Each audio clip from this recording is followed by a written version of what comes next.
right from the genesis of Pakistan. We have not been told what's the fact. And the first massacre of the Pashtuns in Pakistan is known as Babra massacre, which occurred on 12th August 1948 in Chasada district of the Northwest Frontier province. Pashtuns on both sides of Afghanistan and Pakistan never accepted the bloody Durand line carved out by British Mortimer Durand in 1889 to use the area as a buffer between British Empire and the Soviets. Revisiting the Durand line is the only solution to the complex problems of Pashtuns living in Pakistan and Afghanistan. This artificial line dividing Pashtuns has lost its importance and viability after the demise of the Soviet threat and the geopolitical changes in the region. The recent decision of Pakistan to annex FATA into Pakistan is the result of the pressure from China to connect with Central Asia by CPEC project. China needs to understand the fact that Pashtuns do not accept CPEC in its present form, as both important stakeholders like Pashtuns and Baloch are not consulted. Pashtuns, considered to be a royal race, with their heroes like Ahmad Shah Abdali, Sher Shah Suri, Khushal Khan Khattak, etc. Unfortunately, a long history of wars and tensions between British and Soviets, and later between Soviet and the US, made their homeland a battleground for foreign forces. After 9/11 and the subsequent invasion of Swat and FATA by Pakistani military and the massive displacement of Pashtuns to Punjab and Sindh created tensions between the local populations and Pashtuns. Pashtuns were stereotyped as terrorists through well-planned propaganda unleashed by Pakistani media with orders from the military establishment. Pashtuns have been caught between the military and the militants.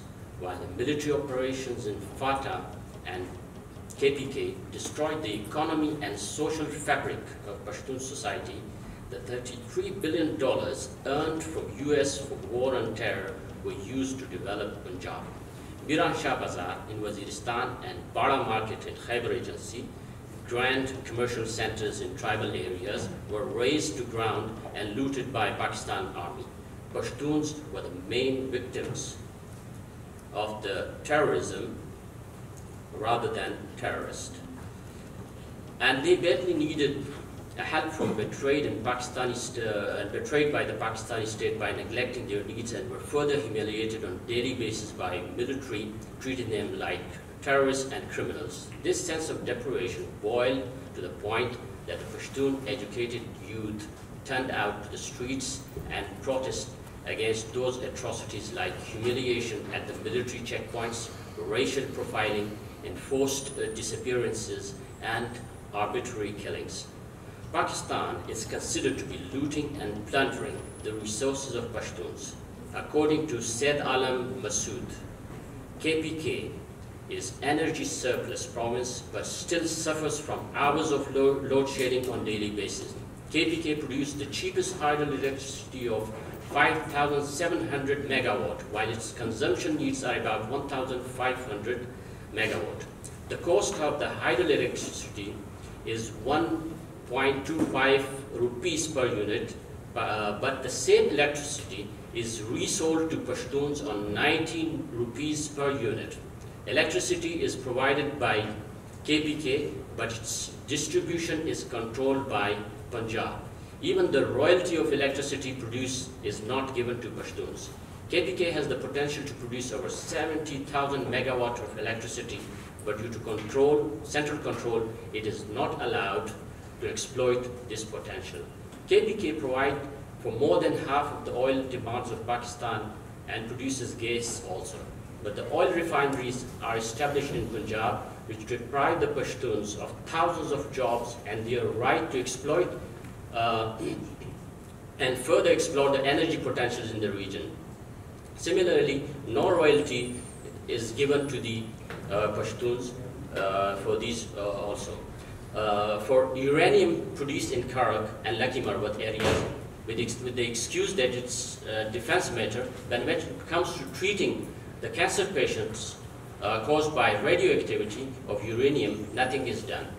The vast natural resources and forest of Pashtunistan is not exploited for the benefits of the local people. Because the central government, controlled by Punjabi elite, does not want Pashtuns to be developed. Rather, militancy and radical Islam is propagated and imposed by establishing 20,000 madrasas to destroy tourism and economy of the region. The result of these anti-Pashtun policies of Punjabi elite is catastrophic for Pashtuns' social, economic, political, and demographic conditions. With no jobs in perspective in their own land, more than 10 million Pashtuns are forced to migrate to other countries to earn their livelihood in extremely difficult conditions. Thank you very much. There is no time, otherwise I will